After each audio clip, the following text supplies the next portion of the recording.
Seja Anjo da Esperança, ligue 0 operadora 12 20 27 30 30 ou acesse nosso site. Sou anjo, sou novo tempo.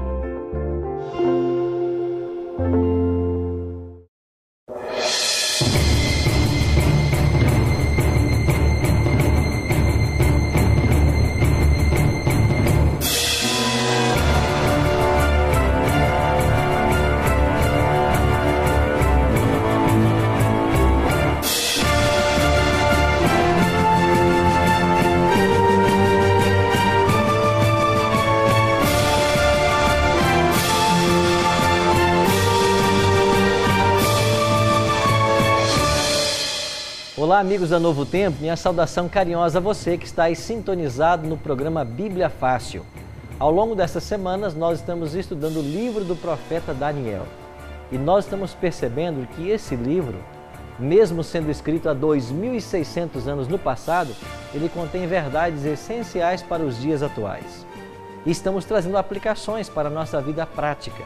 Por isso estamos com um grupo de amigos aqui no Cevisa, em São Paulo, para participarmos das gravações desse estudo, que de uma forma muito preciosa vai enriquecer a nossa vida. E a cada programa a gente tem conhecido um pouquinho dos convidados que estão conosco. E eu queria hoje conversar um pouquinho mais com um casal que veio lá do Rio de Janeiro, que é o Luiz e a Ana Lúcia. Luiz, você é carioca mesmo? Sim, nasci em Laranjeiras. Você nasceu em Laranjeiras, ali ao pé do Corcovado, é isso? Exatamente. Olha. E moramos lá no Rio E de moram Janeiro. lá.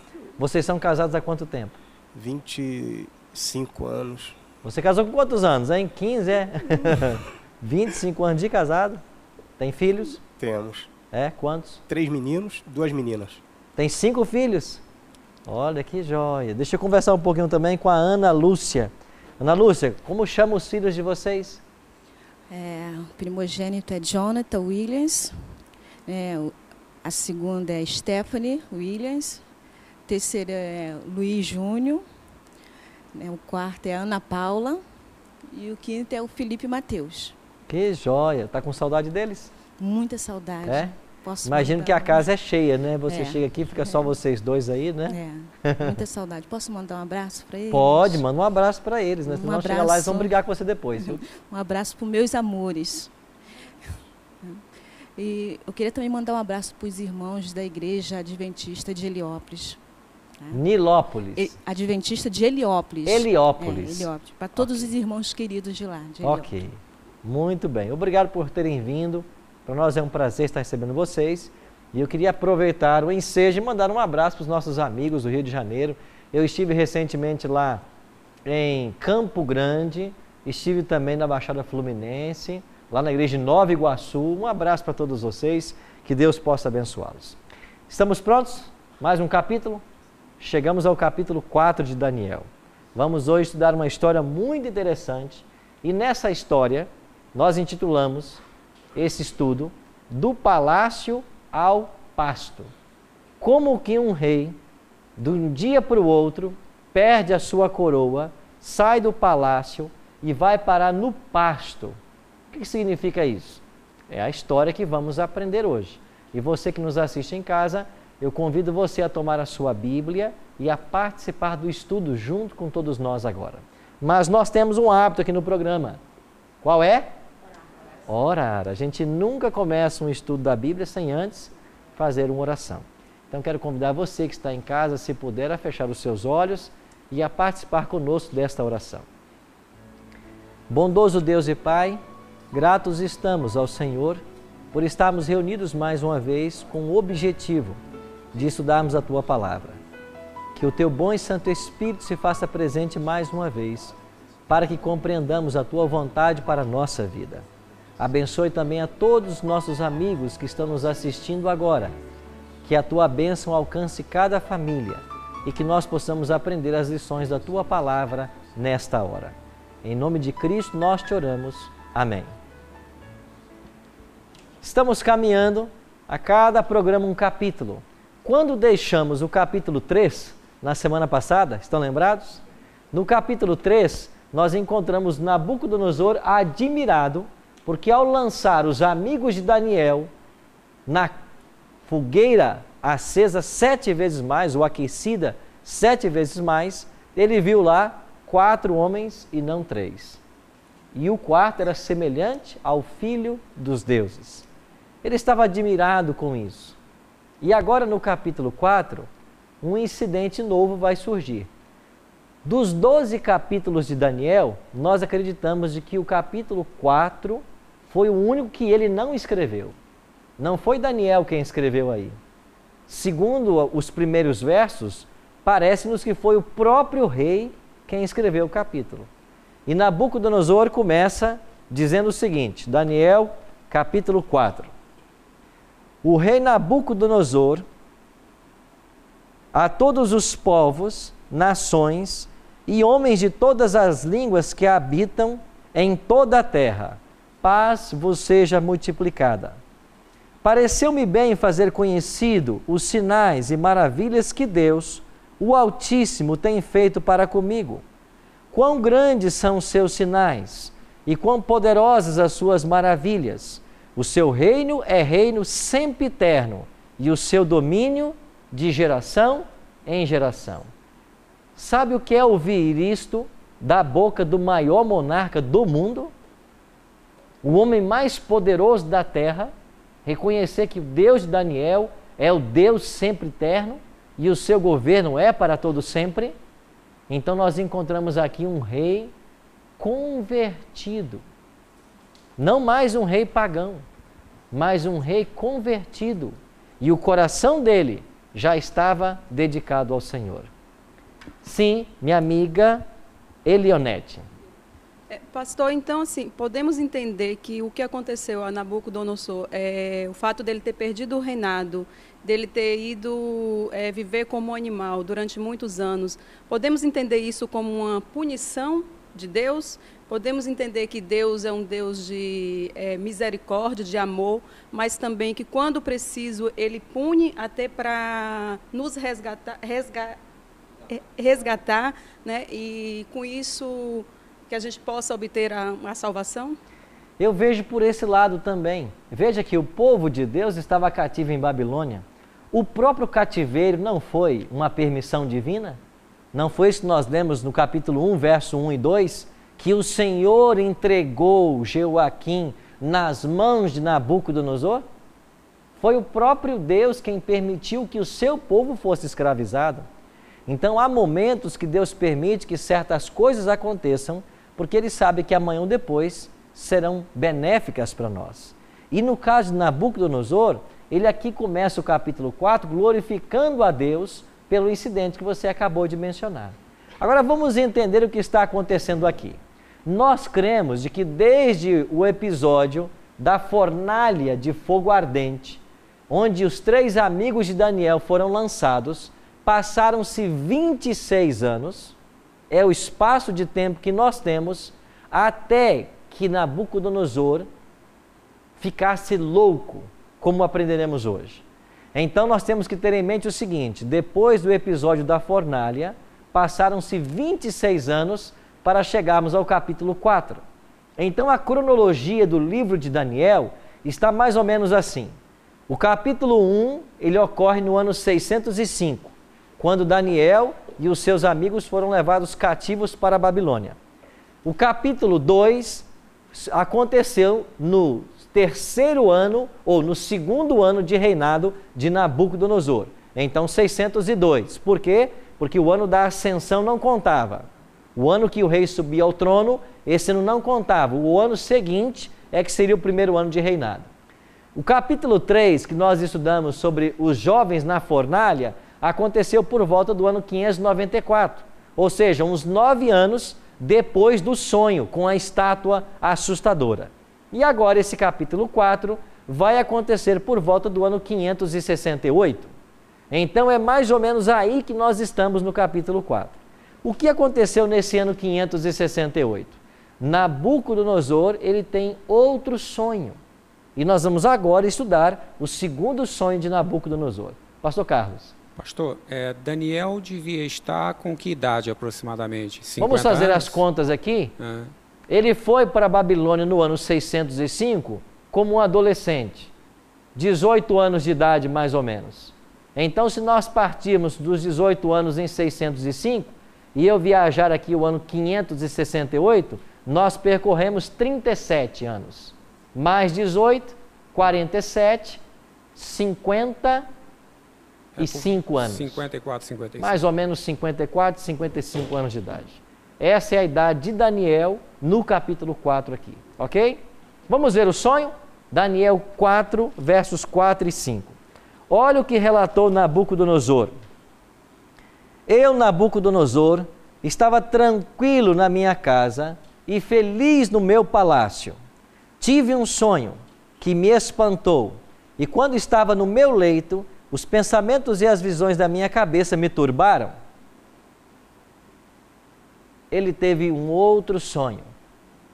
E ele diz que os pensamentos e as visões da cabeça dele se turbaram.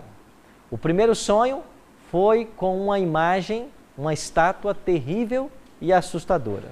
Agora é o segundo sonho. E a história se repete. Olha o que diz os versículos 6 e 7. Por isso expedi um decreto pelo qual fossem introduzidos à minha presença, quem? Todos os sábios de Babilônia, para que me fizessem saber o quê? Veja que aqui é a interpretação do sonho. Ele se lembrava do sonho e queria saber agora a interpretação. Versículo 7. Então entraram os magos, encantadores, caldeus, feiticeiros, e lhes contei o sonho. Mas eles não me fizeram saber o quê? Quando eu leio Daniel, eu vejo aqui nesse grupo um bando de incompetentes, né? Não tem ninguém mais incompetente no livro do que esses magos, encantadores, astrólogos, feiticeiros, caldeus. Esse povo tentava adivinhar o futuro, sabe como? Às vezes manipulando água e óleo, às vezes abrindo um animal pelo meio para olhar as vísceras desse animal, às vezes consultando os deuses, os astros. Ninguém é mais incompetente no livro do que esse povo aqui. E mais uma vez, eles não puderam revelar. Por que não puderam? Porque não há ser humano que possa saber o futuro. Aí então, o que diz Nabucodonosor agora? Quando ninguém pôde revelar o sonho, Daniel se apresenta. Verso 8. Por fim, se me apresentou quem? Daniel, cujo nome era Beltesazar, segundo o nome do meu Deus, e no qual há o Espírito dos deuses santos. E eu contei-lhe o sonho, dizendo: Beltesazar, chefe dos magos, eu sei que há em ti o Espírito dos deuses santos, e nenhum mistério te é difícil. Eis as visões do sonho que eu tive. Dize-me a sua interpretação. O que você percebe nesses versos aqui? Pelo menos duas coisas. Primeiro, Nabucodonosor ainda não estava convertido. Certo? Ele começou o capítulo exaltando a Deus, mas agora ele está contando a história. Quando ele vai contar a história, ele volta no tempo. Ele voltou até o momento que ele ainda não havia se convertido. Esse é o primeiro detalhe. Segundo detalhe, ele reconhecia que o Deus de Daniel era um Deus poderoso, sábio, e que dava a ele sabedoria na interpretação de sonhos e visões. Ok? Deixa eu ouvir aqui então a minha amiga Ana Maria. Não, eu ia falar justamente sobre isso, sobre a questão, né, dessa conversão do rei Nabucodonosor, porque é a dificuldade também que muitos enfrentam em relação à cultura, porque ele reconheceu o poder do Deus de Daniel, né, ele exaltou aqui o Deus de Daniel, mas ele ainda não conseguiu se livrar com a cultura que era impregnada dele, né, de consultar os magos, de né, recorrer a outros deuses também numa necessidade. E principalmente eu vejo aqui, quando ele fala assim: eu, Nabucodonosor, estava tranquilo em minha casa e feliz no meu palácio. Porque muitas vezes as pessoas têm tendência a recorrer a Deus nos momentos de aflição. E quando as coisas estão bem, se esquecem do Senhor. Né? Nem sabe que Deus existe às vezes. Exatamente, né? Ou recorre a outras coisas, né? É verdade. Luiz? Era exatamente esse o ponto. O método que o rei de Babilônia, Nabucodonosor, utilizou para influenciar Daniel, lá no início, né, no capítulo 1, Daniel e os 3 amigos dele, e os outros filhos dos nobres, né? Também estava se voltando contra ele. Apesar de ele saber que existe um Deus que controla todas as coisas, ele era um produto daquele meio e não conseguia se livrar daquilo. Para ele era difícil, né? É um desafio, né? A pessoa, depois que aceita o Evangelho, conseguir se desvencilhar de toda a cultura que às vezes nos cerca e de hábitos que nós tínhamos desde a infância. Pois bem, Daniel se apresenta, e o que acontece então quando Daniel se apresenta? Nabucodonosor reconhece que nele há o espírito dos deuses, e Nabucodonosor começa agora a narrar o sonho para Daniel. O que é que o rei havia sonhado? Então abra sua Bíblia em Daniel capítulo 4, versos 10 em diante. Nabucodonosor aqui está narrando o sonho para Daniel. Ele diz assim: eram assim as visões da minha cabeça quando eu estava no meu leito. Eu estava olhando e vi o quê? Uma árvore no meio da terra, cuja altura era grande. Crescia a árvore e se tornava forte, de maneira que a sua altura chegava até o céu, e era vista até os confins da terra. A sua folhagem era formosa, o seu fruto abundante, e havia nela sustento para todos. Debaixo dela, os animais do campo achavam sombra, as aves do céu faziam morada nos seus ramos, e todos os seres viventes se mantinham dela.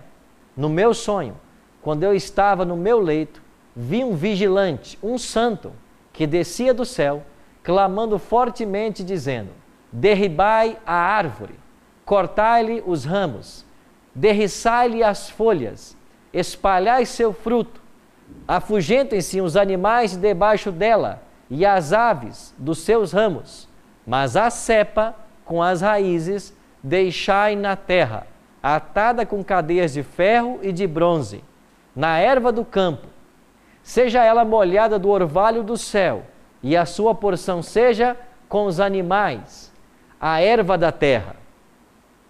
Mudou-se-lhe o coração, ou mude-se-lhe o coração, para que não seja mais coração de homem, e lhe seja dado coração de animal, e passem-se sobre ela 7 tempos. O que ele viu? Uma grande árvore. Todos se aninhavam nela. Os animais se protegiam sob sua sombra.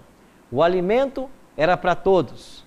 Ou seja, era uma fonte de vida, uma fonte de recursos. De repente vem um vigilante do céu. Interessante a descrição dele, né? Um vigilante do céu. Quem sabe ele viu um anjo. E o anjo disse: olha, vocês cortem a árvore, espantem todos, espalhem os frutos, mas a cepa, junto com a raiz, deixai atada. Muda o coração de homem para coração de animal, até que se passem 7 tempos. Pois não? Sim, minha amiga. Pastor. Laura. A minha dúvida aí é, esses 7 tempos, foram quantos tempos? Ok. O que é 7 tempos? O que é tempos na Bíblia? Vamos olhar um texto aqui em Daniel. Guarda o capítulo 4 e vai para o capítulo 11. Daniel capítulo 11. Olha para o verso 13. Daniel 11, 13. Porque o rei do norte tornará e porá em campo multidão maior do que a primeira, e ao cabo de tempos, isto é, de anos. Então, a melhor forma, ou melhor, a forma correta de você estudar a Bíblia é deixar que a Bíblia se interprete. Esse é um princípio da Reforma Protestante do século XVI. A Bíblia é a sua própria intérprete. Eu não tenho que ficar inventando coisas para a Bíblia.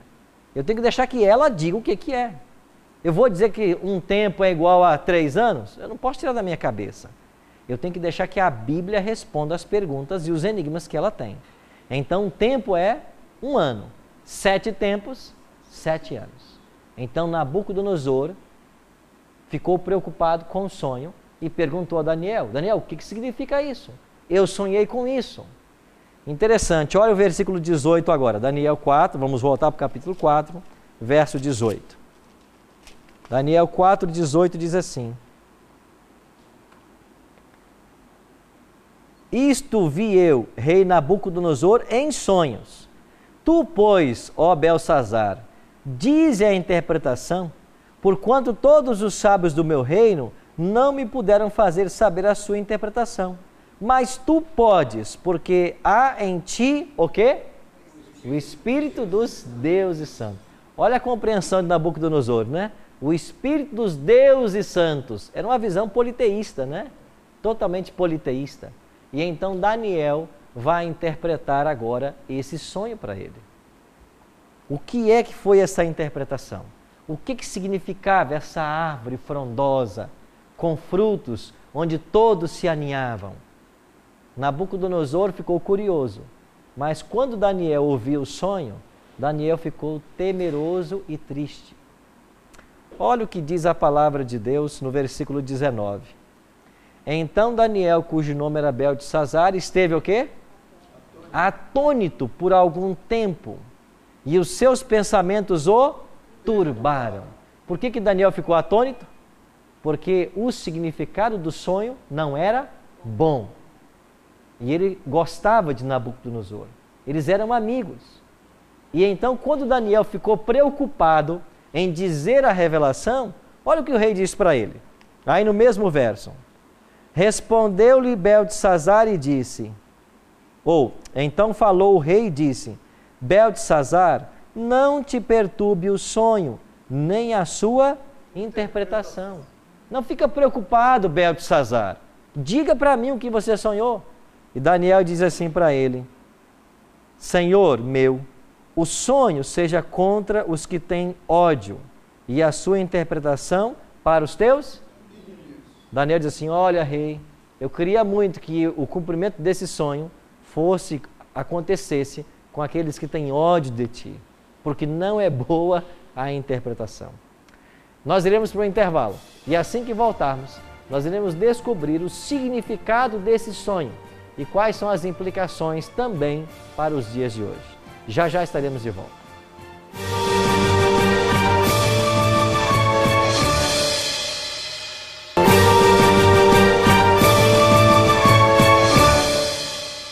Olá amigos, estamos de volta com o programa Bíblia Fácil e eu quero dizer para você que você pode solicitar essa revista que é o nosso guia de estudo do programa. Ela é inteiramente grátis, ela contém os 16 temas que estamos estudando aqui nesse programa, nessa temporada, e você pode pedir através do telefone 0 operadora 12 21 27 3121, ou então acesse a nossa página na internet novotempo.com/Bíblia Fácil. Aproveita para curtir a nossa página no Facebook, facebook.com/Bíblia Fácil NT. Aproveita essas oportunidades para conhecer mais a Palavra de Deus e também para divulgar para os seus amigos. E a nossa gratidão sempre aos Anjos da Esperança, que apoiam esse ministério e permitem que essa revista seja enviada para a sua casa inteiramente grátis. Quando terminamos o primeiro bloco, nós estávamos com o rei Nabucodonosor, querendo saber o significado do sonho, e Daniel temeroso em contar o significado, porque o significado era trágico.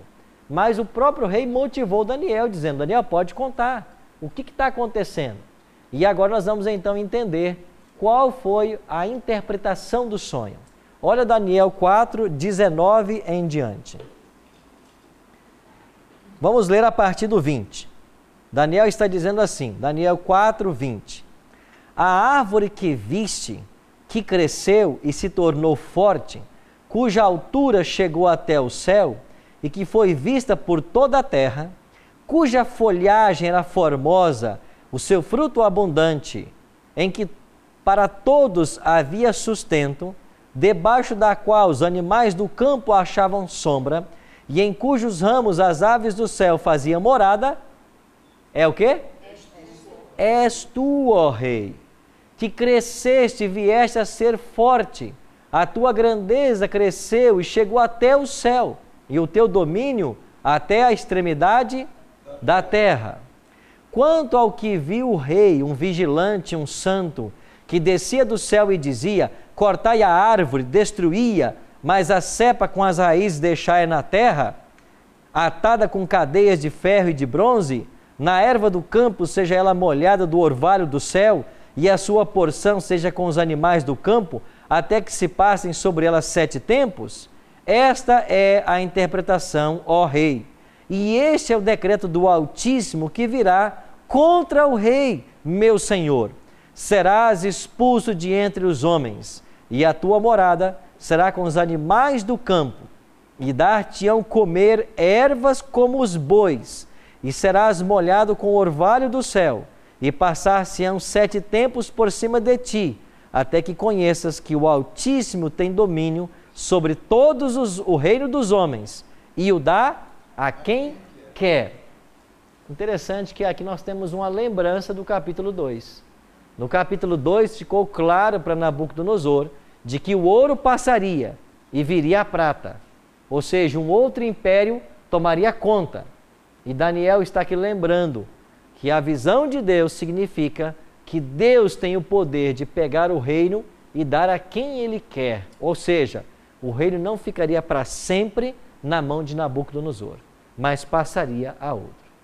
Então Daniel apresentou a interpretação e no verso 27, Daniel dá um conselho de amigo ao rei. Olha qual foi o conselho. Daniel 4, verso 27.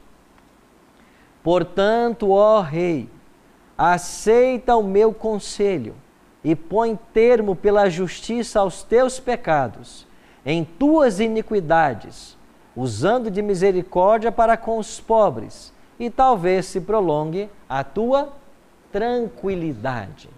Então o conselho foi: rei, abandona os teus pecados, faz bem aos pobres, e quem sabe Deus vai prolongar a tua tranquilidade. Sim, meu amigo? Demir não. Jadismar. Isso. Então, a gente vê aqui essa história de Nabucodonosor, esse fato dele ter sido expulso do meio dos homens e ter sido convivido no meio dos animais durante este tempo todo. E nós entendemos que nos dias de hoje, o homem, nós, apesar de sermos chamados de sacerdócio real, quando nós nos afastamos de Deus, quando nós nos afastamos da presença do Senhor, é como que se nós também estivéssemos loucos. Talvez não na loucura como Nabucodonosor no meio dos animais, mas todo ser humano, nós precisamos de Deus. E quando nós damos espaço ao pecado e o pecado nos faz essa separação de Deus, nós perdemos muito. E como Daniel disse a Nabucodonosor, precisamos de voltar aos caminhos do Senhor, voltar aos ensinamentos de Deus, porque Ele é o único caminho para que nós possamos realmente usufruir desse sacerdócio santo que 1 Pedro 2,9 fala que nós somos. Okay. É isso que nós gostaríamos de contribuir aqui. É verdade. De fato, nós separados de Deus, nós vamos agir de forma independente e vamos colher as consequências, como Nabucodonosor também colheu. Então, a importância de se conhecer a vontade de Deus. Interessante que Nabucodonosor, então, recebeu a mensagem e um recado. Você vai perder o poder. Você vai viver como um animal durante 7 tempos, 7 anos. Mas depois você será restituído ao trono. Daniel disse isso para ele. Você vai depois ser restituído ao trono. Aí Nabucodonosor ficou impressionado com aquilo e continuou sua vida. Mas, dia após o outro, a consciência foi amortizando. E haviam se passado 12 meses, 1 ano. E Nabucodonosor estava no seu palácio, contemplando as belezas que ele havia construído, inclusive os jardins suspensos da Babilônia, que ele mesmo construiu, uma das 7 maravilhas do mundo antigo. E ele pensou assim: mas será que esse sonho vai acontecer? Será que de fato eu vou viver como um animal 7 anos? Não é tão bela esta Babilônia que eu construí para a glória das nações? E de fato Babilônia era uma cidade extraordinária. Se alguém tivesse do que se orgulhar, Nabucodonosor era um destes homens. O pai da história, Heródoto, na sua obra, na página 89, ele fala sobre Babilônia. E ele diz aqui: a Assíria possui várias cidades importantes, mas Babilônia é a mais célebre e a mais forte de todas. E Heródoto começa a dizer de que essa cidade tinha uma muralha que podiam passar 4 cavalos, puxando suas carruagens ao mesmo tempo. Heródoto, na página 91, fala de um muro exterior e da torre de Júpiter, que era algo extraordinário. E ele começa a falar de toda a riqueza que havia. E ele diz aqui que haviam ali peças de ouro de 800 talentos. Olha, se um talento na Bíblia varia de 40 a 50 quilos, 800 talentos eram peças de ouro maciço. Ou seja, a própria história mostra que Babilônia era uma cidade extraordinária. Cortada pelo rio Eufrates, Babilônia podia resistir a um cerco de 20 anos. Se alguém cercasse Babilônia, que era a principal estratégia militar dos tempos bíblicos, né? Não permitir que o alimento entre e que ninguém saia, até que as pessoas morram de fome ou se rendam, os babilônicos podiam cultivar as margens do Eufrates, que cortava a cidade, e ficar 20 anos sem sair lá fora. Era uma cidade que ninguém podia vencer. E Nabucodonosor estava pensando, mas tudo isso que eu construí, será que de fato não vai permanecer na minha mão? E o que aconteceu? Enquanto Nabucodonosor ponderava isso no seu orgulho. Verso 31. Falava ainda o rei, quando desceu uma voz do céu: a ti se diz, ó rei Nabucodonosor, já passou de ti o reino. Serás expulso de entre os homens, e a tua morada será com os animais do campo. Far-te-ão comer ervas com os bois, e passarão 7 tempos por cima de ti, até que aprendas que o Altíssimo tem domínio sobre o reino dos homens, e o dá a quem quer. No mesmo instante veio essa voz, e Nabucodonosor tornou-se uma pessoa insana. E começou a viver como um animal. A Bíblia descreve de que suas unhas cresceram, seus cabelos cresceram, e ele passou a comer como um animal. Alguns estudiosos têm chamado essa doença de zoantropia, boantropia ou até licantropia. São doenças conhecidas hoje na medicina, onde o ser humano assume um comportamento de um animal. Ele passa a se enxergar como um animal e a viver como um animal. E por 7 anos, Nabucodonosor esteve vivendo como um animal. E a profecia cumpriu-se ao pé da letra. Agora uma pergunta interessante que eu faço para vocês. Nabucodonosor ficou 7 anos pastando como animal. E num tempo onde haviam revoluções constantes, por que ninguém se assentou no trono de Nabucodonosor durante esses 7 anos? Porque terminados os 7 anos, voltou a consciência dele e ele foi restituído ao trono. Mas por que ninguém sentou no trono durante esses 7 anos? Medo, né? Justamente. Mara? Eu quero assim, fazer uma pergunta, passando para o tempo de hoje. Porque aqui nós estamos diante de muitos líderes, pastores, pastoras, e na igreja hoje existe muito o movimento de profecia. Aí vem e dá uma profecia. Dá uma profecia que não é boa.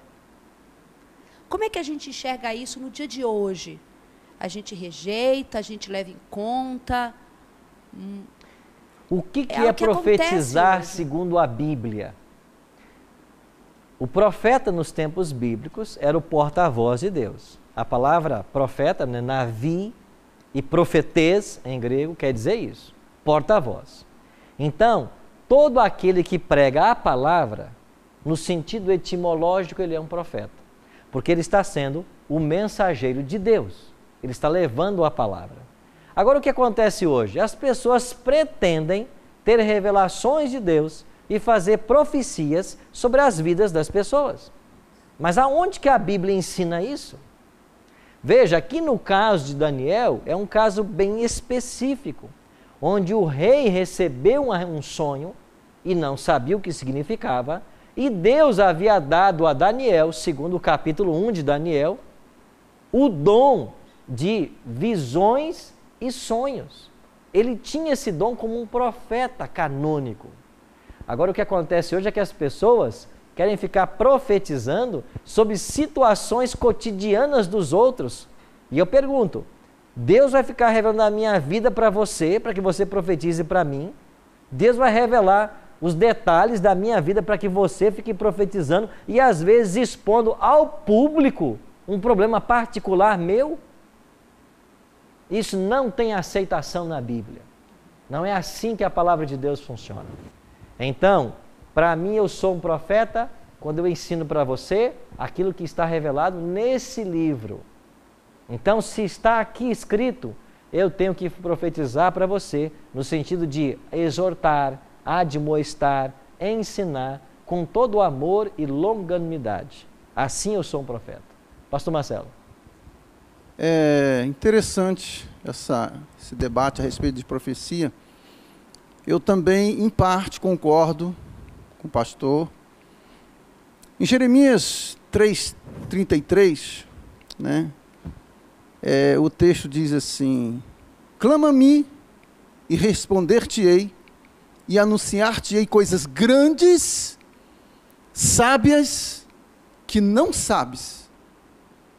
Se você já sabe o que está falando, porque é da sua vida, então tem que ser descartado, sim.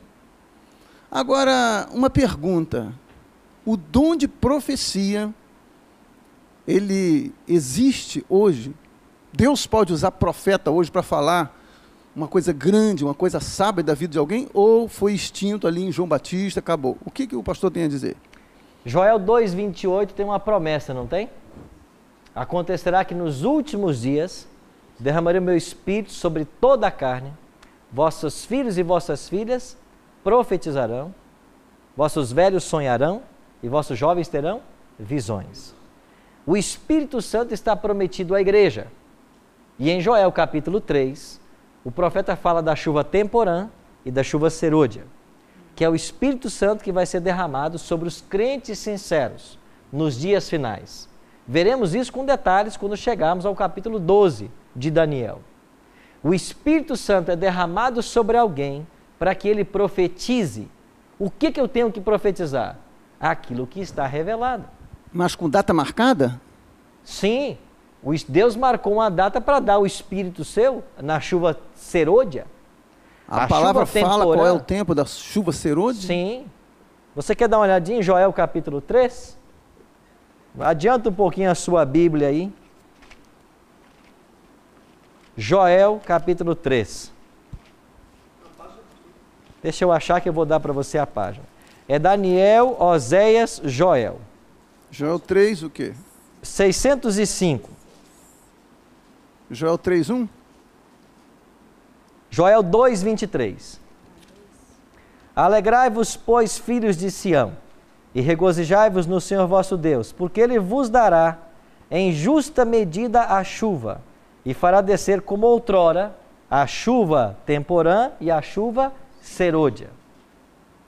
Nós entendemos que a chuva temporã foi derramada por ocasião do Pentecoste. Por isso, Pedro, no seu discurso em Atos capítulo 3, ele diz assim: o que vocês estão vendo aqui, o Espírito Santo sendo derramado, é o que foi profetizado pelo profeta Joel. Pedro vai fazer essa aplicação. E nós cremos de que no Pentecostes foi dado o Espírito Santo na dispensação do Espírito, que foi a chuva temporã. Então, e a chuva serôdia está prometida para os cristãos agora, nos dias finais. Então os dons só no Pentecostes, depois dali acabou, não tem mais dom. Não, eu estou falando do Espírito Santo.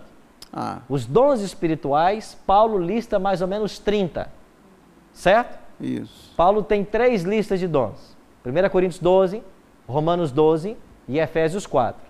Nessas 3 listas, você tem mais ou menos 30 dons. E aparece o dom de profecia. O que é o dom de profecia para Paulo? É você pregar o que está revelado.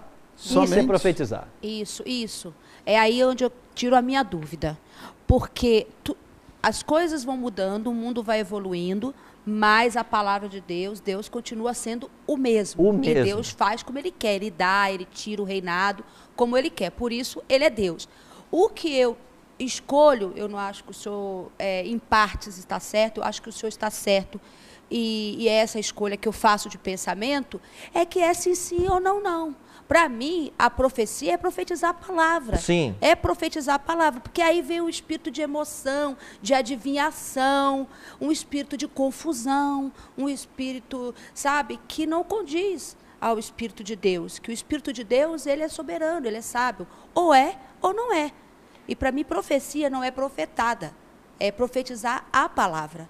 Eu mesmo estou recebendo muitas profecias aqui, através desse trabalho, que é o quê? Sabedoria, que é crescer em espírito. Sim. Luiz? Eu entendi que, exatamente isso que o pastor falou, a profecia é a palavra sendo pregada, né? Aquele que prega a palavra é o profeta. É um profeta, é um Quem tá porta-voz de pregando Deus. a verdade. Quando se sai disso, dá margem para aparecimento dos falsos profetas. Sim. Ok, vamos concluir esse raciocínio aqui. Nós temos alguns minutos e eu queria que nós entendêssemos o seguinte. Nabucodonosor não foi substituído no trono. E o Luciano aqui lembrou bem. Quem é que ia se sentar no trono, sabendo que o Deus fez o rei, o homem mais poderoso da terra, pastar como animal? Quem vai se arriscar a sentar nesse trono? Então, 7 anos o trono ficou vazio. E certamente Daniel foi quem ajudou a administrar a Babilônia na ausência do rei. Porque veja que aqui no capítulo 4, Daniel era o chefe dos magos. Ele tinha uma autoridade em Babilônia. Certamente ele cuidou disso. Então, no final dos 7 anos, Nabucodonosor voltou à consciência. E olha o relato do próprio rei a partir do verso 34. Daniel 4, verso 34. O rei disse assim: mas ao fim daqueles dias, ou seja, dos 7 anos, eu, Nabucodonosor, levantei os olhos ao céu, tornou-me a vir o entendimento, e eu bendisse o Altíssimo, e louvei e glorifiquei ao que vive para sempre, cujo domínio é sempre eterno, e cujo reino é de geração em geração. Agora olha o verso 37. Agora, pois, eu, Nabucodonosor, louvo, exalço e glorifico ao Rei do céu, porque todas as suas obras são verdadeiras e os seus caminhos justos, e pode humilhar aqueles que andam na soberba. Esta mensagem de Daniel 4 é uma mensagem principalmente para as pessoas a quem Deus confiou poder e autoridade nessa terra. Nós temos aqui um prefeito conosco nessa temporada. É uma pessoa que hoje foi investida de autoridade pela Constituição para cuidar de um município. Você falou com 40 mil habitantes? É um representante da população. Ou seja, pesa sobre você a responsabilidade de cuidar bem dos filhos que você tem, que são 40 mil. Talvez pode estar me assistindo agora alguém a quem Deus também investiu de autoridade. E se Deus confiou a você, como a Nabucodonosor, um poder para liderar pessoas, seja você um político, um administrador, todas as pessoas que estão sob o seu guarda-chuva, você tem que ser um representante de Deus. Você tem que zelar por essas pessoas. E você tem que entender que você não tem autoridade alguma senão aquela dada por Deus. Porque a palavra de Deus nos ensina que toda autoridade é constituída por Deus. Deus permite que certos homens e mulheres se assentem em posições de responsabilidades, mas para ser uma bênção para aqueles que aí estão sob a sua orientação. Nabucodonosor teve várias provas do amor e do cuidado de Deus. O sonho do capítulo 2, o livramento da fornalha do capítulo 3, o sonho do capítulo 4. E Deus trabalhou com esse homem insistentemente, mas quando terminou o capítulo 4, você tem um rei convertido. E o último ato na vida desse rei foi publicar um decreto, louvando e exaltando o Deus de Daniel. Agora você imagina o efeito que teve esse decreto sendo publicado e todos os habitantes de Babilônia reconhecendo agora que o Deus de Daniel era o Deus verdadeiro. Não é assim conosco hoje? A gente caminhava, eu e o Luciano hoje, e ele falava assim, né, quando Deus toca em nossa vida. Amigos, o Espírito Santo está trabalhando com todos nós desde o nosso nascimento. Não pense você que nessa semana em especial, o Espírito vai tocar em especial, mas não é a primeira vez que ele faz isso. Desde que você nasceu, ele está trabalhando com você. Para quê? Para você reconhecer que há um Deus no céu. E se você não se dobra, não aceita esse Deus, não reconhece como teu Senhor e guia da tua vida, para onde nós vamos? Lembra-se das palavras do apóstolo Pedro? Senhor, para quem iremos nós, se tu tens palavras de vida? Nabucodonosor, quando termina a sua vida, ele termina um rei convertido, graças à influência de Daniel. Deus permitiu que Daniel fosse parar lá em Babilônia como um cativo, porque tinha um plano na vida desse rei. E Deus também tem um plano na sua vida. Nunca duvide disso. Se você abrir o seu coração a Deus, você vai entender qual é esse plano. Pense nisso enquanto a gente ouve essa música.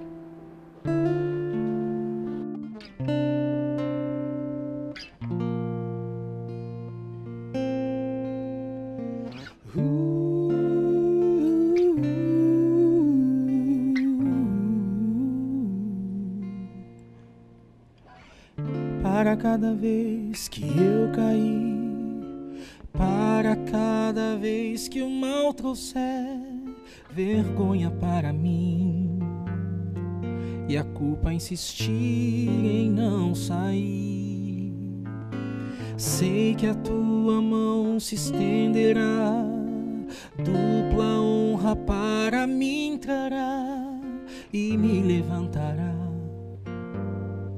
E um novo começo então dará. Sentir o teu perdão é algo lindo para mim, pois o peso dessa culpa quase me levou ao fim. Tu és o meu rei e meu libertador, tu és o Criador e sabes o que sou. Teu amor se traduziu na cruz, devolveu-me a esperança no sangue de Jesus. Por isso eu posso levantar, por isso eu posso continuar, por isso eu posso confiar em ti.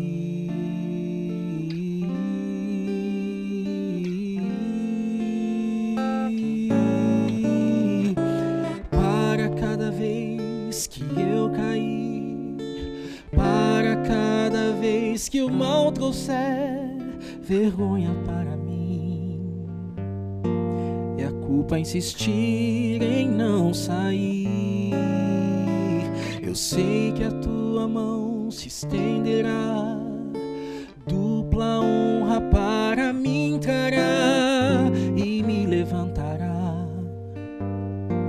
E um novo começo então dará.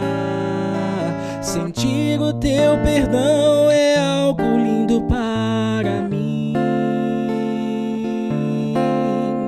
pois o peso dessa culpa quase me levou ao fim.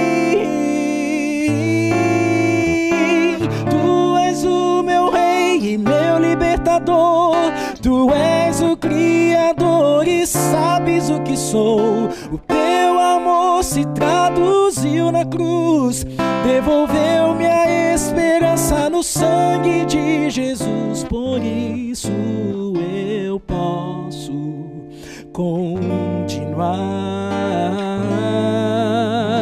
por isso eu posso levantar,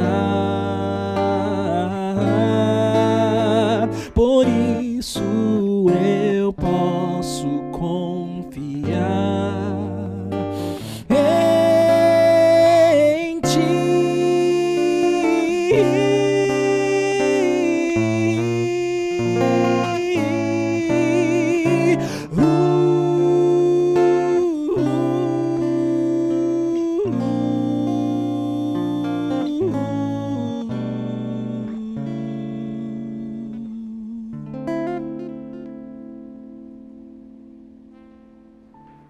Deus trabalhou insistentemente com Nabucodonosor até que finalmente ele se entregasse. Toda vez que eu leio essa história, eu me pergunto, será que Deus tem a mesma disposição comigo que ele teve com esse rei? Será que Deus está se esforçando comigo como se ele esforçou com esse rei? Por que parece tão visível o trabalho de Deus com esse rei? Foram 2 sonhos, a presença de Daniel, as provas do teste de sabedoria, depois de 3 anos que eles passaram ali em Babilônia. Mas conosco não é diferente. Às vezes nós estamos tão cegos pelo pecado que não percebemos as provas que Deus dá do seu amor e do seu cuidado. Às vezes não percebemos os sinais que Deus vai colocando no nosso caminho para dizer, este é o caminho, andai por ele. Você não acha que o simples fato de você estar aqui participando do Bíblia Fácil, vocês, esse grupo de 11 pessoas, quando nós temos tantos candidatos para estarem aqui, isso não é uma indicação de que Deus está interessado no seu caso? Você acha que você está aqui à toa? Às vezes vocês se sentam aí pensando nos outros que estão em casa assistindo. Pense em você. Você não acha que foi o Espírito Santo que conduziu você até aqui? Por que a gente duvida tanto das provas que Deus está dando? Deus vai mostrando, esse é o caminho, andai por ele. Deus te trouxe aqui de uma forma muito especial, porque Ele tem um plano na sua vida. E se nós passarmos aqui esses estudos, e você estiver pensando de que essas aplicações são para os outros e não para você, você não vai ser alimentado como você precisa.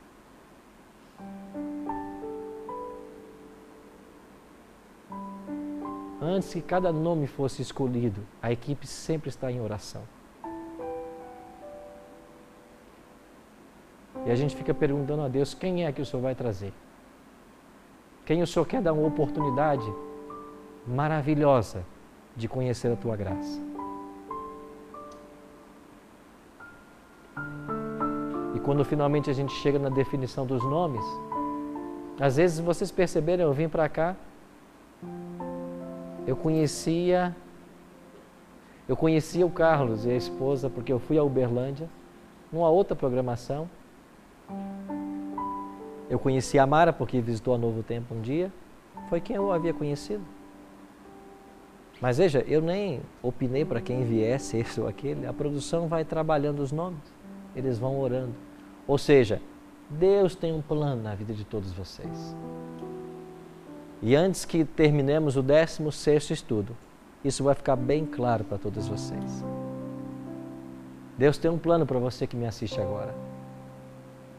Talvez você esteja assistindo pela primeira vez esse programa. Deus tem um plano para você. E se você ficar humilde, se você abrir o seu coração, você vai entender qual é o plano que Deus tem para você. Ninguém vai para o céu forçado. Nós temos que querer o céu. E temos que querer muito. E esse livro, ele indica o caminho para o céu. Ore comigo agora. Pai, obrigado porque todo o empenho que o Senhor fez para com Nabucodonosor não é diferente da força com que o Senhor está trabalhando no nosso coração agora. É o mesmo Espírito. Nós não temos dúvida de que a mesma quantidade de anjos que o Senhor enviou para a Babilônia para cuidar desse homem é a mesma quantidade de anjos que estão ao nosso redor nessa hora para nos guardar e nos proteger. Nós não temos dúvida de que assim como o Senhor colocou Daniel, Ananias, Misael e Azarias no palácio real para influenciar o coração desse rei, quantas pessoas o Senhor tem colocado no nosso caminho para tocar o nosso coração, para nos influenciar. E sobretudo, bom Deus, nós não temos dúvida alguma de que assim como Nabucodonosor, após a sua conversão, e com o decreto que ele baixou, Ele levou o Deus de Daniel a milhares de pessoas. Isso vai acontecer também conosco, quando o nosso coração for rendido ao Senhor. Nós seremos testemunhas tuas. Nós falaremos do teu amor. Nós influenciaremos outras pessoas. E como uma grande família, nós marcharemos juntos em direção aos céus. Que a tua bênção repouse sobre todos nós. Que o nosso coração esteja aberto e sensível à influência do teu Espírito. Oramos em nome de Cristo. Amém.